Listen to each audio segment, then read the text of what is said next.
Hirap pala nito. Eh, di nakakabulag. Shit. So, basic muna tayo kasi hindi ako masyado. Oh my God, anong kabaliwan na naman to? Pag A, E.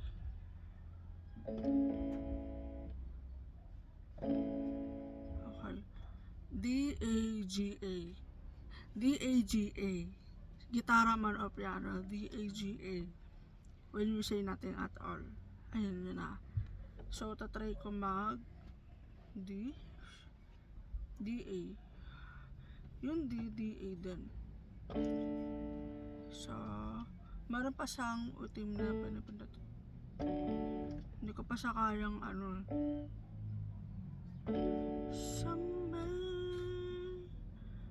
double ko lang muna. Bali, sa D, hindi lang, saka A.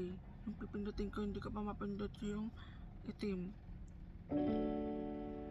Ayun yung tama. Pagka DA lang, iba rin yung tunog.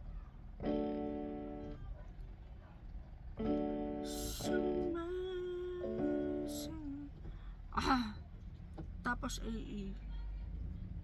DA, AE.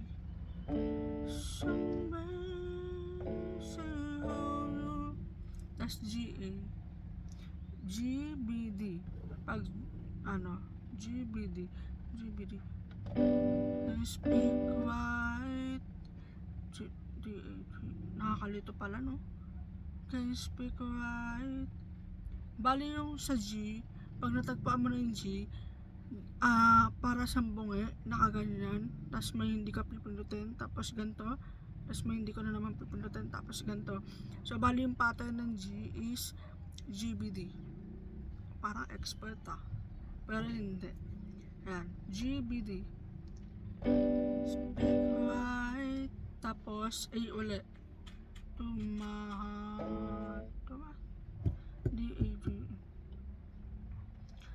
Speak right. Okay, ulit.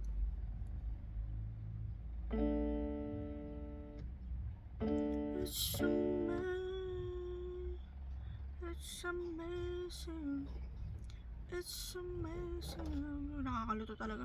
It's amazing. Can you speak right? Can you speak right? Tumahat ulit. D-A, D-A. It's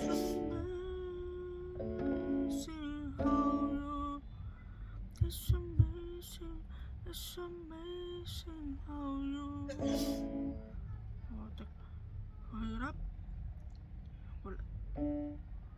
It's amazing how you. It's amazing.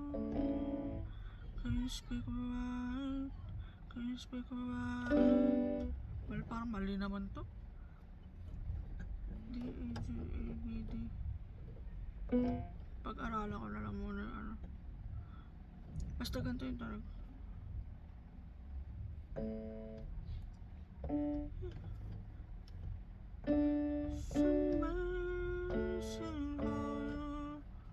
How you can speak right to my heart.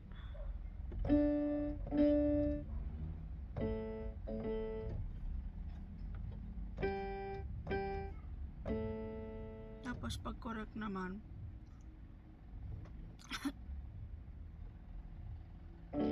see how you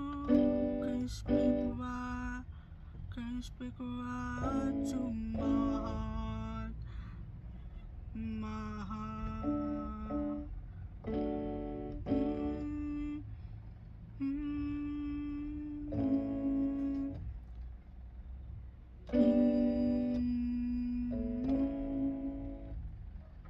Tapos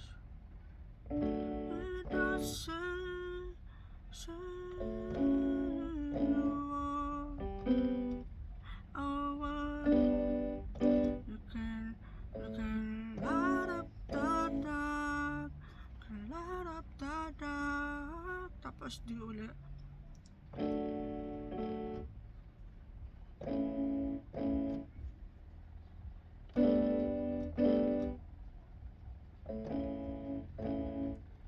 Cry as a me. Tama ba yun?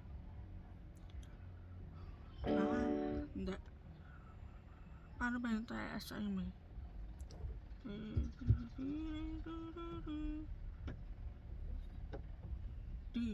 Daga.